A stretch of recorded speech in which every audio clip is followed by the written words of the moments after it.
कहना चाहूँगा, नहीं जनता तो अपने आप ही बहुत लगी हुई है, मेरे उपदेश की कोई ज़रूरत भी नहीं है उनको, लेकिन फिर भी मैं यही आह्वान करूँगा कि हम सब मिलके जिस उत्साह के साथ सब लगे हुए हैं, उसी उत्साह के लिए अगर कोई पीछे रह भी गया तो वो जो पीछे रह भी गया तो वो भी साथ के साथ उसी उत्साह के साथ लगे और हर घर के ऊपर तिरंगा झंडा लहराए और अपने देश के लिए काम करें। और सब मिलके काम करेंगे तो निश्चित तौर से हिंदुस्तान जो है दुनिया में नंबर 1 बनेगा। जो हमारा अमृत महोत्सव है उस पर घर घर में तिरंगा झंडा लहराने का आह्वान माननीय प्रधानमंत्री जी ने किया है, तो उसके लिए आज की ये बैठक रखी गई थी और इसमें जहां पार्टी के सभी कार्यकर्ता शामिल हुए, उसके साथ कुछ अन्य संस्थाओं के लोग भी शामिल हुए और हमारे यहाँ जो प्लाई बोर्ड एसोसिएशन है उसने बड़ी संख्या में लगभग 20,000 से ज़्यादा झंडे हमें डोनेट भी किए हैं। ऐसी और भी संस्थाएं हैं जो इस प्रकार के डोनेट कर रही हैं झंडे। तो पूरा समाज मिलके, ये कोई एक पार्टी का काम नहीं, ठीक है, पार्टी कार्यकर्ता भी लगे हुए हैं, लेकिन समाज का हर वर्ग है और सभी लोग मिलके इसको एक यादगार उत्सव के रूप में मनाना चाहते हैं ताकि देश में एक नई ऊर्जा आए और जो उद्देश्य हमारे महापुरुषों का था, जिसके लिए उन्होंने लड़ाई लड़ी, जिसके लिए उन्होंने अपने प्राणों का त्याग किया, तो उनके सपने को साकार करना, भारत को नंबर 1 बनाना और दुनिया में शक्तिशाली बनाना और जो विचार है भारत का वो दुनिया में लेके जाना, उसके लिए सब के सब देशवासी जो है वो जुटे हुए हैं। लगा चुनड़ी में दाग, मोटाऊं कैसे, घर जाऊं कैसे, जो इन्होंने 12 लाख करोड़ रुपया यूपीए के शासनकाल में इस देश का लूटा था, आज वो मलाई याद आ रही है।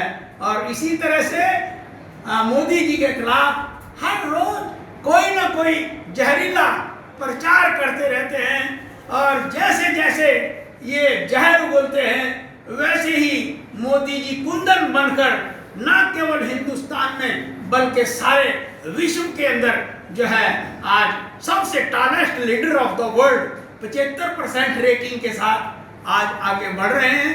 तो मैं आपको यही कहना चाहता हूं कि 8 साल के अंदर मोदी जी ने जो रिकॉर्ड तोड़ काम किए हैं, उन सब कामों को लेकर आज देश मोदी जी को इस देश का भाग्य विधाता मानने लगा है और आने वाले समय में और हम आगे बढ़ेंगे और इस यात्रा को बहुत ही बेहतरीन ढंग से हम सफल बनाएंगे और अपना आज़ादी का जो 75वां अमृत महोत्सव सारा देश मिलकर मनाएगा। अब की बार ये बहुत बेहतरीन किस्म का होगा। के लिए खुशी का अवसर है कि आज देश को श्री जगदीप धनखड़ जी के रूप में 14वां उपराष्ट्रपति मिला है और कांग्रेस पार्टी की जो रिकॉर्ड तोड़ हार हुई है, 300 से भी ज्यादा वोटों से एनडीए का प्रत्याशी जीता है, उसके लिए हम सभी को बहुत बहुत बधाई देना चाहते हैं। आज का ये कार्यक्रम हर घर तिरंगा यात्रा के बारे में था और कार्यकर्ताओं में कश्मीर से कन्याकुमारी तक, बंबई से गुवाहाटी तक इस तिरंगा यात्रा को लेकर इतना जबरदस्त जोश है कि इसकी गूंज सारे संसार के अंदर जो है वो 13 से 15 तक गूंजेगी और उससे पहले भी जो कार्यक्रम आज चल रहे हैं सारे देश के अंदर, कार्यकर्ताओं में बड़ा उत्साह है, जनता में बड़ा उत्साह है। मैं खुद मोटरसाइकिल पर नायब सिंह सैनी जी के साथ बैठकर लाल किले से विजय चौक तक सभी एमपी के साथ, सभी मंत्रियों के साथ हम भी इस यात्रा में शामिल हुए थे और आप इसका जज्बा देखिए कि जिस मोटरसाइकिल पर मैं और नायब सैनी थे, हमारी बराबर में जो मोटरसाइकिल चला रहा था सेना का जनरल रहा वीके सिंह और उनके पीछे बैठे थे डीपी वत्स जी, यानी कि दो जनरल कार्यकर्ताओं के साथ ताल से ताल मिलाकर इस तिरंगा यात्रा में किस तरह से शामिल हुए। तो इस बात का संदेश है कि आज सारा देश इस यात्रा को बहुत बेहतरीन ढंग से बनाएगा। मैं पार्लियामेंट में था परसों चौथा, जैसे ही हम तिरंगा यात्रा निकाल कर आए। पार्लियामेंट 11 बजे शुरू हुई तो मैंने देखा कि सोनिया गांधी भी काले कपड़े पहने खड़ी और फ्यूज बल्ब राहुल गांधी भी काले कपड़े पहने खड़ा। मैंने कहा यार आप लोगों को तो कोयले की दलाली में पहले ही मुंह काला हुआ पड़ा है, आपको ये काले कपड़े पहनने की क्या जरूरत है।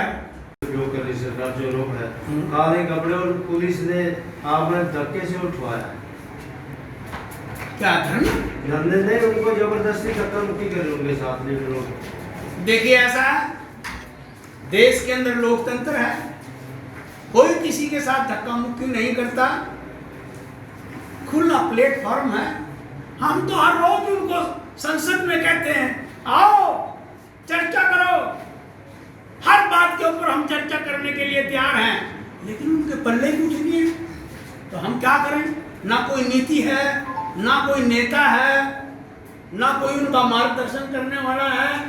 वो तो सिर्फ वो नेहरू के टाइम की और इंदिरा के टाइम की जो मलाइयाँ खाई हुई हैं, बस वो उनके याद आ रही हैं, करना धरना कुछ नहीं। यार जनता को तो हम 9 करोड़ लोगों को फ्री सिलेंडर दे रहे हैं, 3 करोड़ घरों में बिजली दे रहे हैं, 3 करोड़ लोगों को मकान दे रहे हैं और नए नए रिकॉर्ड 126 गुना तो हमने सौर ऊर्जा पैदा की है देश के अंदर।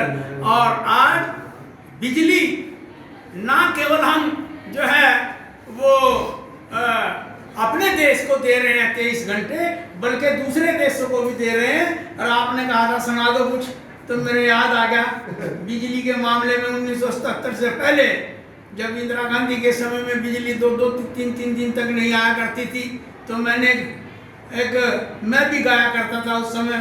तो मैंने कहा था अरे सुन ले इंदिरा माई तन बिजली कड़ा लगोई, यो भेद बता देना जो तन चोरी कर ली हो मारी वापस लिया देना। तो हम ये गीत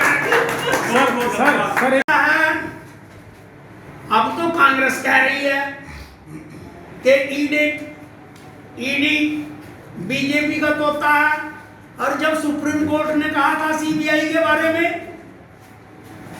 कि सीबीआई सरकार का तोता है, मोदी जी ने कौन सा अपराध कर दिया था जो 20 साल उनके ऊपर शिकंजा कसे रखा? श्रीमती सोनिया गांधी ने कौन सा हथकंडा नहीं अपनाया कि एक बार मोदी जी को हवाला हाथ में दे दूं?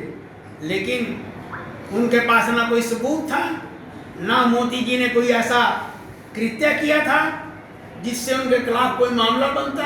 और अब तो सुप्रीम कोर्ट ने भी क्लीन चिट दे दी है। तो जब हमने जांचों को फेस किया है तो इनको क्या तकलीफ हो रही है?